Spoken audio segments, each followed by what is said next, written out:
સુખદેવજી મહારાજ કહે છે કે થોડા દિવસમાં રામ અને શ્યામ ઘૂંટણો અને હાથના બળ ઉપર ચાલતા ચાલતા ગોકુળમાં રમવા લાગ્યા છે. કાલે નવ્રજતાલ્પેન ગોકુલે રામ કેશવો ચાનુભ્યામ સહ પાણીભ્યામ રીંગમાણે વિજન હતું.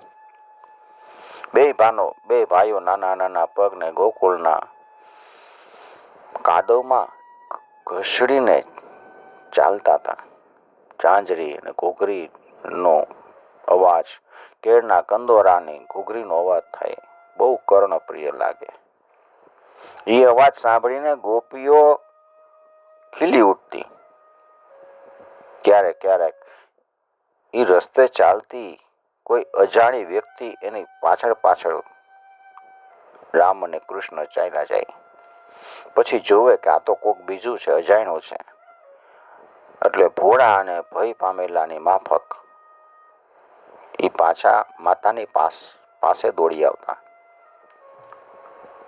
માતા આ બધું જોઈ અને સ્નેહમગ્ન થઈ જતી. એના સ્તનોમાંથી દૂધની ધારા વહેવા લાગતી. જ્યારે બે પોતાના બાળકોને કાદવનો લેપ લગાડીને આવતા ને ત્યારે એની સુંદરતા તો ઓર વધી જતી. ધૂળમાં રમીને આવે, માતા એને ખોળામાં લે, હૃદય સરસા ચાપે ને પછી સ્તનપાન કરાવે. સુંદર મંદ હાસ્ય, ઓછા દાંતવાળા બેના મુખારવિંદ જોઈ માતા ખૂબ આનંદ પામતી.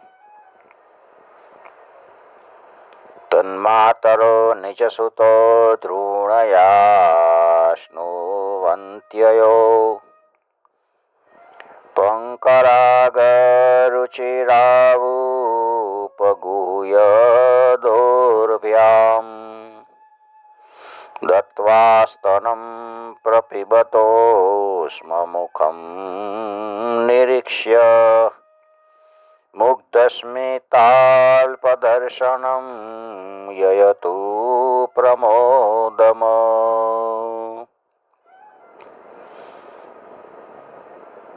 આવી રીતે ધીમે ધીમે વધારે મોટા થયા.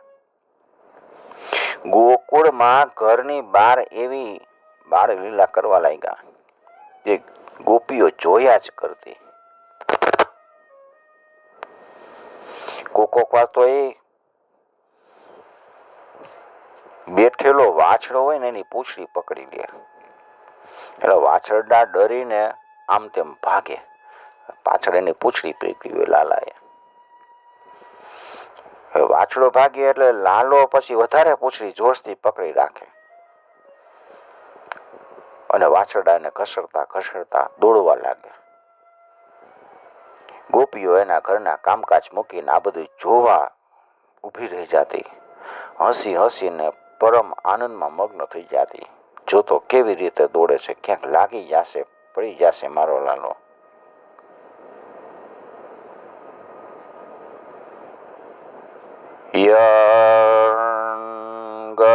યંગનાદર્શનીય કુમાર લીલયા વંતર્વ્રજે તદબલા પ્રગૃહીત પુચ્છે વત્સેરિતસ્તત ઉભાવનુકૃષ્યમાણો પ્રેક્ષન્ત્યજેત ગૃહાજનુરસંત્ય. પણ આ બે તો કનૈયોના દાવ બે ખૂબ ચંચળ ને મહા ખેલાડી હતા. ક્યાંક હરણ, ગાય અને શિંગણાવાળા પશુઓની પાસે જતા, ક્યાંક ધગધગતા અગ્નિ સાથે રમત કરવા લાગતા. માતાને ચિંતા થતી, ક્યાંય ગયો હશે. કીએ કે અહીંયા બેઠો રહે છે, પણ અહીંયા બેસે નહીં. થોડીક વાર થાય ને એમ થાય કે ગાયના વાછડા પાસે તો નહીં ગયો હોય ને, અહીંયા જઈને જોયું તો અહીંયા ન હોય. શિંગડાવાળા પશુ પાસે ગયું હોય છે, માતા ઉતાવળી ત્યાં જઈને જોવે ત્યાં ન હોય. તો ફરિયામાં ઓલો અગ્નિ હોય ને, પાણી ગરમ કરવા મૂક્યું હોય, એ અગ્નિ પાસે લાલો બેઠો હોય. અરે પાછું બતાવે માને કે જો માં, મોતી રહ્યું ચમકે છે પારસમણી જેવું. એક લાલો પકડી નો લે, ઝટ લઈને અંદર લઈ આવે. ધગધગતા અગ્નિ સાથે રમત કરવા માંડે. ક્યારેક તો દાંતથી કરડવા વાળા કૂતરાની પાસે પહોંચી જાય. ક્યારેક તો નજર ચૂકવીને હાથમાં તલવાર લઈ લે, કોઈને ખબર ન હોય, તલવારથી રમતો હોય. અરે લાગી જશે, ક્યાં લઈને બેઠો. માં આ તલવાર બાબાજીની છે ને, હું તલવારથી બધા દુશ્મનોને મારી નાખીશ. માન લઈને પાછો મૂકી દે. કોક વાર તો કુવા પાસે પહોંચી જાય, કોક વાર મોટો પાણીનો ખાડો હોય એની પાસે, અહીંયા બેઠા બેઠા ચપચે બે કરતા હોય. રે આ ક્યાંક અંદર પડી જશે, માંડ પાછો અંદર લઈ આવે. કોક વાર પક્ષીઓની પાસે ચાલ્યા જાય, એને પોતાના હાથમાં ખાવાનું હોય ને એ પાછું એને બતાવે. એટલે પક્ષી ખાવા માટે એ ચાંચ લાંબી કરે, વળી પાછું લઈ લે, વળી પાછું બતાવે. આવી લીલા કરે. ક્યારેક કાંટાળી વાળ હોય એ તરફ વયા જાય. માં એને રોકવાનો બહુ પ્રયાસ કરે. એ ઘરનું કામકાજ પણ સંભાળી ન શકતા. એનું ચિત્ત તો બાળકોને ભયપ્રદ વસ્તુથી બચાવવાની ચિંતામાં સતત પોરવાયેલું રહેતું. ભગવાનની આવી રીતે સતત ચિંતન કરવાનું. શૃંગય અગ્નિદ્રંષ્ટય સિજલ દ્વિજ કંટકેભ્ય ક્રીડા પરાવતે ચલો સ્વસુતો નિષેદ્રુમ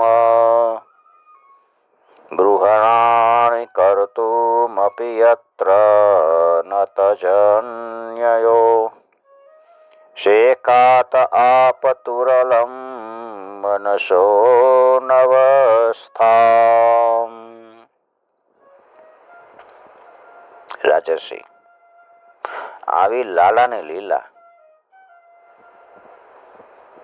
થોડા દિવસમાં યશોદા રોહિણીના બે પુત્રો ઘૂંટણોના સહારા વિના ઊભા થઈને હાલવા લાગ્યા.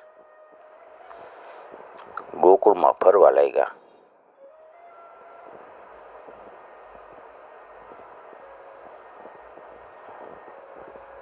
જ્યારે શ્યામ સુંદર ઘૂંટણોનો સહારો લીધા વિના ચાલવા લાગ્યા ને, ત્યારે તેઓ પોતાના ઘરમાં અનેક પ્રકારની કૌતુકમય લીલા કરવા લાગ્યા. શૂન્ય ચોરયત સ્વયં નિજ ગૃહે હયગ્નિવિનમ.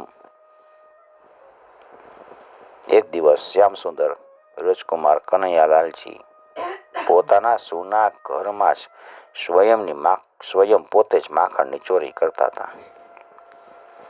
એની દ્રષ્ટિ મણીના થાંભલામાં પોતાનું પ્રતિબિંબ પડે એના ઉપર પડી અને ડરી ગયા કે આ મને જોવે છે. પ્રતિબિંબને જોવા લાગ્યા. અરે ભાઈ, માને કહી દેતો નહીં, પાછો પ્રતિબિંબને કીએ તારો પણ આ મારા ભાગના માખણમાં તારો ભાગ રહેશે, બરાબરનો ભાગ રહેશે, આપણે બે અડધું અડધું ખાશું. લે ખા, ખાને ભાઈ. અને યશોદાજી આ લાલાની કાલી ભાષા સાંભળી રહ્યા હતા. એને આશ્ચર્ય થયું. એ ઘરમાં ચાલ્યા ગયા ને માને જોતા જ કૃષ્ણ પોતાનું પ્રતિબિંબ દેખાડીને વાત બદલી નાખે પાછા. માતઃ કએશ નવનીતમિદં ત્વદીયં લોભેન ચોરયિતુમદ્ય ગૃહં પ્રવિષ્ટ. પાછોરી પ્રતિબિંબને એમ કહે કે માં આ કોણ છે? લોભવશ તમારો માખણ ચોરવા માટે ઘરમાં ઘૂસી ગયો છે. જો હું ના પાડું છું ને તોય માનતો જ નથી, અને હું ગુસ્સે થાઉં છું તો એ ગુસ્સે થાય છે. માં તું કાંઈ બીજું ન વિચારતી. મદ્વાર્ણમ ન મનો તે મયી રોષ ભાજી રોષમ તનોતી નહીં મે નવનીત લોભ. તું કાંઈ બીજું ન વિચારતી. મારા મનમાં માખણ ખાવાનો જરાય લોભ નથી. પોતાના દૂધ મુખા શિષ્યોની પ્રતિભા જોઈ અને માં બહુ વાત્સલ્ય સ્નેહના આનંદમાં મગ્ન થઈ જતી.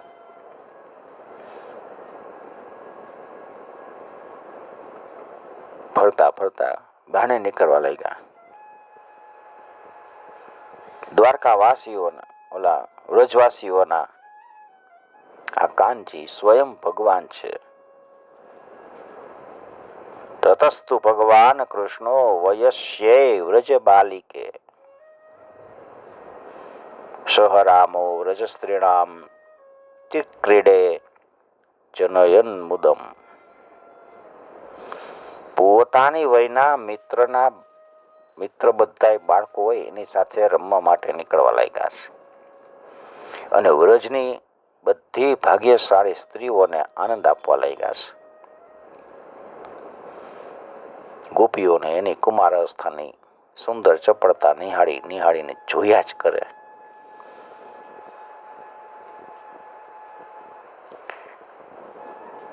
એક દિવસ માના બહાર ગયા પછી ઘરમાં જ માખણ ચોરતા હતા. યશોદાજી ઓચિંતાના પાછા આવ્યા. લાલાને જોતા નથી.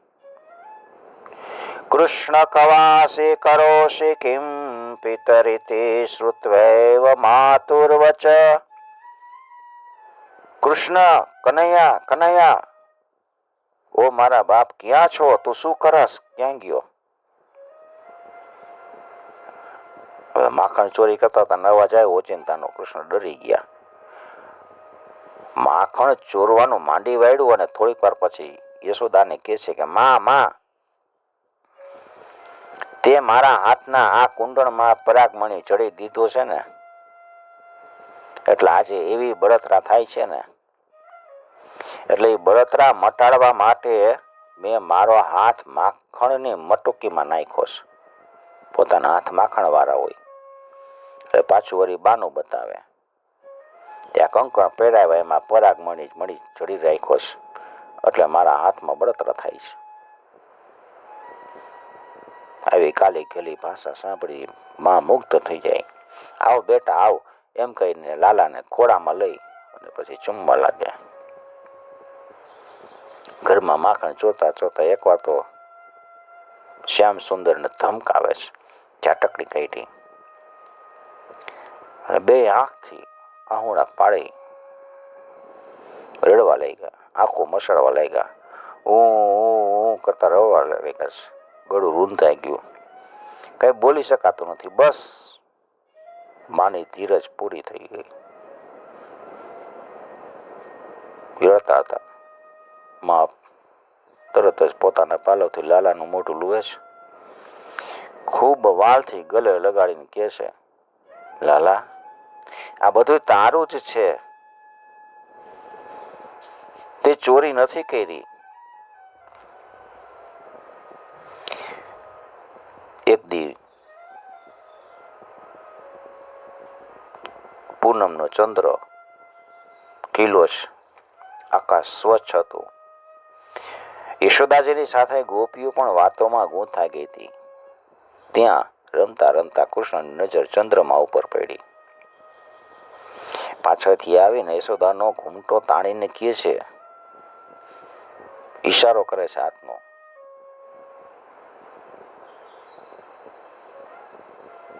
અંબોડાના વાળ ખેંચીને ખોલી નાખવા લાગ્યા છે. વારંવાર પીઠ થપથપાવા લાગ્યા છે. હું લઈશ, હું લઈશ, હું લઈશ, આવી કાલી કાલી ભાષા બોલવા લાગ્યા છે. માને કઈ સમજાણું નહીં કે આ શું કરે છે. ગોપીઓ સામે જોવે છે. કૃષ્ણને ફોસ લાવીને પોતાની પાસે લઈ આવે છે. લાલા, તું હું માગસ? દૂધ માગસ? કૃષ્ણ કે ના. તો સરસ દહીં જોઈ છે? ના. કુરચન જોઈ છે? ના. મલાઈ જોઈ છે? ના. તાજું માખણ જોઈ છે? ના. ગોપીઓ કહે છે કે બેટા, રિહાઈ ન જા રણમાં. તું જે માગેશ ને એ તને આપશું. કૃષ્ણ કહે છે કે મારે બીજી કોઈ ઘરની વસ્તુ જ નથી જોઈતી. આંગળી ઉઠાવી અને ચંદ્રમાની તરફ સંકેત કરે છે. ગોપીઓ કહે છે, અરે મારા બાપ, આ કઈ માખણનો લોંદો થોડો જ છે. એ મેં તને કેવી રીતે આપી? આ તો વાલો વાલો હંસ આકાશના સરોવરમાં તરે છે. કૃષ્ણ કે મારે તો એ જ જોઈ છે. મારે એની હારે રમવું છે. મને હમણાં જ લઈ આવી દો. એ દૂર ચાલ્યો જાય એ પેલા જ મને લઈ આવી દો. પછી વધારે હઠ કરી. જમીન પર પગ પછાડીને આપો આપો આપો કરવા લાગ્યો. વધારે રડવા લાગ્યો. રડતા રડતા ગોપીઓ કહે છે કે અરે બેટા, રામ રામ, આપણે એને ફોસલાવી દીધા છે કે આ રાજહંસ નથી, આ તો આકાશમાં રહેવા વાળો ચંદ્રમા છે. પણ કૃષ્ણની હઠ એટલે હઠ. બસ મને એ જ લઈ આવી દો. એની સાથે રમવાની મારે બહુ ઈચ્છા છે. હમણાં જ લઈ આવી દો. બહુ રડવા લાગ્યો ત્યારે યશોદાજી ખોળામાં લઈ લે છે. વાલ કરતા કરતા કહે છે કે મારા પ્રાણ, આ નથી તો રાજહંસ અને નથી તો એ બીજું કાંઈ, એ તો ચંદ્રમા છે. તો આ માખણ છે ને એ પણ ચંદ્રમા જેવું છે, પણ એ તને આપવા યોગ્ય નથી. એમાં કાળું કાળું વિષ પહેર્યું છે. જો કાળો ડાઘ દેખાય છે. અને ઉત્તમ હોવા છતાંય એને કોઈ ખાતું નથી. શ્રી કૃષ્ણ કહે છે કે મૈયા મૈયા, આમાં વિષ કઈ રીતે લાગી ગયું? આખી વાત બદલાઈ ગઈ. માએ ખોળામાં લઈને મીઠા મીઠા શબ્દોમાં અને કથા સંભળાવવાનો પ્રારંભ કરે છે. મા દીકરા વચ્ચે પ્રશ્નોત્તરી શરૂ થઈ ગઈ. યશોદા કહે છે કે લાલા, એક ક્ષીર સાગર છે. કૃષ્ણ કે એ કેવો હોય? બેટા, એ તો તું જે દૂધ પીવસ ને એ આખા એવા દૂધનો ભૈરો હોય, એવો સમુદ્ર હોય. કૃષ્ણ કહે છે કે માં, કેટલી ગાયનું દૂધ ભેગું કર્યું હોય છે ત્યારે સમુદ્ર બન્યો હોય છે. યશોદાજી કહે છે કે કનૈયા, એ ગાયનું દૂધ નથી. કૃષ્ણ કે અરે માં, તું મને ફોલ આવસ? ભલા ગાય વિના કોઈ દિવસ દૂધ હોતું હોય છે? યશોદાજી કહે છે બેટા, જેણે ગાયમાં દૂધ બનાવ્યું ને એ ગાય વિનાય દૂધ બનાવી શકે. ઈ કોણ માં? યશોદા કહે છે કે ભગવાન છે, પણ અગ છે. ગકાર વિનાનો અથવા એની પાસે કોઈ જઈ શકતું નથી. કૃષ્ણ કે હાલો હવે આગળ કયો. પછી શું થયું? યશોદા કહે છે કે એકવાર દેવતાઓ અને દૈત્યોમાં લડાઈ થઈ. એમાં અસુરોને મોહિત કરવા માટે ભગવાને ક્ષીરસાગરનું મંથન કર્યું. મંદરાચળનો રવૈયો કર્યો અને વાસુકી નાગનું નેતૃત્વ કર્યું. એક બાજુ દેવતાઓ અને બીજી બાજુ દાનવો સમુદ્રને વલોવા લાગ્યા. કૃષ્ણ કે જેમ ગોપીઓ દઈને વલોવે છે એમને માં? હા બેટા, એવી જ રીતે. અને એમાંથી કાલકૂટ નામનું વિષ નીકળ્યું. માં, વિષ તો સાપમાં હોય, તે દૂધમાંથી કઈ રીતે નીકળ્યું? યશોદા કહે છે કે બેટા, જ્યારે શંકર ભગવાને એ વિષ પી લીધું ને, ત્યારે એના થોડાક છાંટા જમીન ઉપર પડ્યા. ઈ પીને સાપ વિષધર થઈ ગયા બધાય. એટલે સાપમાં વિષ હોય છે. તો બેટા, ભગવાનની જ કોઈ એવી લીલા છે, એટલે એ દૂધમાંથી વિષ નીકળ્યું તો ભગવાનની લીલા. કૃષ્ણ કે હારું માં, તો બરાબર.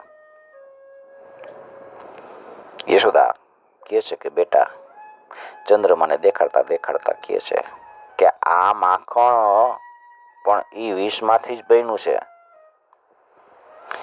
એથી થોડુંક વિષ એમાં પણ લાગી ગયું છે. જો એને જ લોકો કલંક કે છે, એ કાળું છે ને. એટલે તું મારા પ્રાણ પ્યારા પુત્ર, તું મારા ઘરનું જ માખણ ખા. આવી બધી વાતો કરતા કરતા શ્યામ સુંદરની આંખોમાં નિંદ્રા આવી ગઈ. માં એને પલંગ ઉપર સુવડાવી દે છે. ભગવાનની લીલા ઉપર વિચાર કરતા કરતા એ સ્મરણ રાખવાનું કે ભગવાનનું લીલા ધામ, ભગવાનના લીલા પાત્ર, ભગવાનનું લીલા શરીર અને એની લીલા પ્રાકૃત નથી. ભગવાનમાં દેહ કે દેહીનો કોઈ ભેદ નથી. મહાભારતમાં આવ્યું છે, ન ભૂત સંઘ સંસ્થાનો દેવસ્ય પરમાત્મન યો વેતિ ભૌતિકમ દેહમ કૃષ્ણસ્ય પરમાત્મન. પરમાત્માનું શરીર પંચભૂતથી નથી બન્યું. કૃષ્ણનું શરીર પંચભૂતનું બનેલું નથી. એમાં હાડકાં એવું ન હોય, લોહી ન હોય. જે મનુષ્ય શ્રી કૃષ્ણ પરમાત્માના શરીરને ભૌતિક જાણે છે, આપણા જેવું શરીર છે એવું માનતા હોય કે માને છે, જાણે કે માને, એ બધા સ્રોત સ્માર્ત કર્મોથી બહિષ્કાર એને કરી દેવો જોઈએ. અર્થાત એનો કોઈ પણ શાસ્ત્રીય કર્મમાં અધિકાર નથી, ત્યાં સુધી કે એનું મુખ જોવાથી પણ વસ્ત્રો સહિત સચૈલ સ્નાન કરવું જોઈએ. વસ્ત્રો સહિત સ્નાન કરે એને સચૈલ સ્નાન કહે.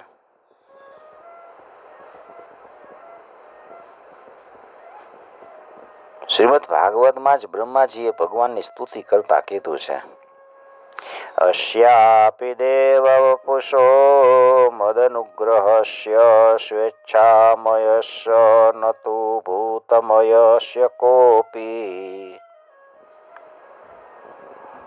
આપે મારા ઉપર એવી કૃપા કરવા માટે આ સ્વેચ્છામય સચ્ચિદાનંદ રૂપ પ્રગટ કર્યું છે. એ પંચ મહાભૂતોનું કદાપી નથી. ભગવાન આપણને આનંદ આપવા માટે જે સ્વરૂપ ધારણ કરે છે, એ પંચ મહાભૂતનું કોઈ દિવસ બનેલું હોતું નથી. આ મગજમાં રાખી દેવાનું.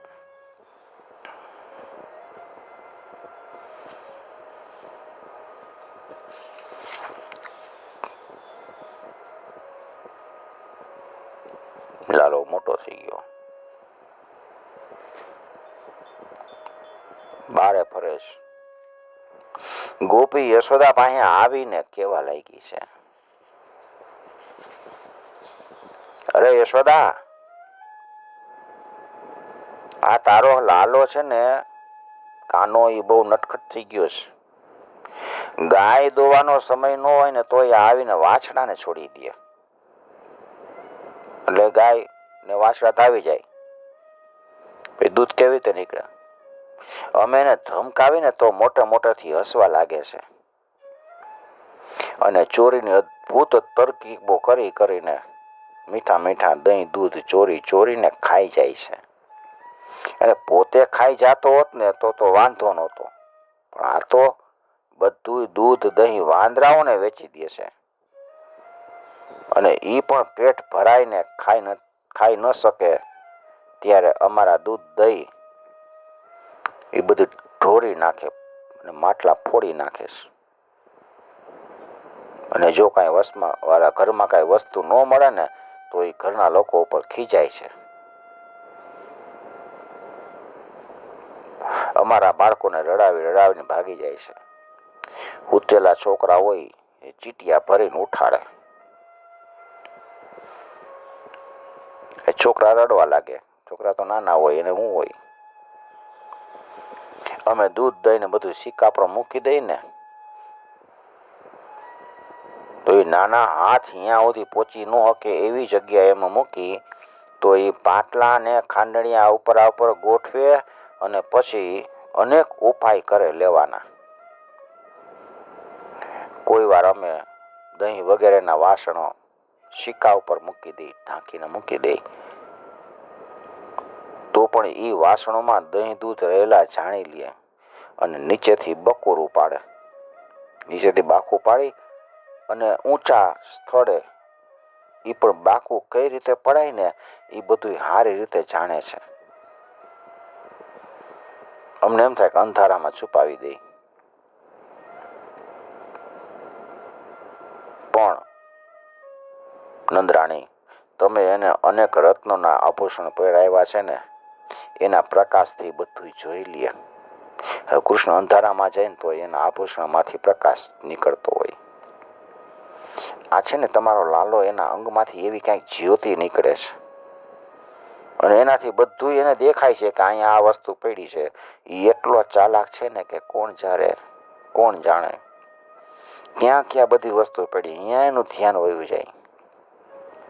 અમે કાંઈ ઘરના કામકાજમાં લાગેલા હોય ત્યાં બધું કામ ચૂપકીથી કરી લે.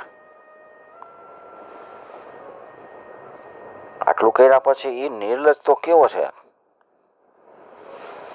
અમે એને ખીજાય ને તો પાછું અમને જેમ કે તમે જ ચોર છો, અમને જ ચોર બનાવે. અમારા ઘરનો માલિક બની જાય. અમે એમ કે જા તારું ઘર નથી, તો એમ કે તમારું ઘર નથી, તમે જાઓ, હું આનો માલિક છું. અને અમારા ઘરમાં લીપેલા પોતેલા ઘર હોય ને સ્વચ્છ, એમાં એ શૌચ આદિ ક્રિયાઓ કરે છે. એની સામે જુઓ, પાછો લાલો તો યશોદાના ઘરમાં છાનમૂન ઊભો હોય સીધો સાદો થઈને. અહીંયા આવીને પાછો ચૂપચાપ ઊભો છે, પથ્થરની મૂર્તિ ઊભી ને એવો જો. અહીંયા ચોરીની તરકીબો કરીને આવે અને અહીંયા બધું પોતાનું કામ સાધીને અહીંયા આવીને પાછો મૂર્તિમંત ઊભો છે. ગોપીઓ કે અરે વાહ રે ભલા ભોળા સાધુ જેવા. આવી રીતે ગોપી કહેતી અને કૃષ્ણ ભીત ચકિત ડરી ગયા હોય ને એવા નેત્રથી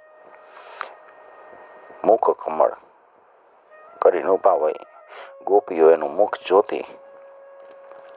આવી દશા જોઈને નંદરાણી યશોદા ગોપીઓના મનોભાવ જાણી લેતા કે આ બધી છે ને ખોટી ફરિયાદ કરવા આવે છે. એને કૃષ્ણનું મોઢું જોવું હોય છે એટલે જ આવે છે. ત્યારે યશોદાના હૃદયમાં સ્નેહ અને આનંદનું પૂર આવી જતો. એ હસવા લાગતા કે એ પોતાના લાડલા કનૈયાને ઠપકો પણ આપી શકતા નહીં. કાંઈ કહી જ ન કે કૃષ્ણને. પછી ધમકાવાની વાત તો એક કોર રહી. અને ધમકાવો કેવી રીતે? એટલે ભગવાનનું સ્વરૂપ છે ને એ પંચમહાભૂતનું નથી બન્યું. ભગવાનનું બધુંય અપ્રાકૃત હોય છે.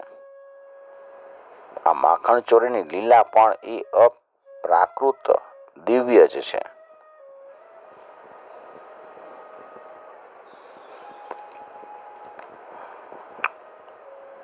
શ્રીમન્નારાયણ નારાયણ નારાયણ શ્રીમન્નારાયણ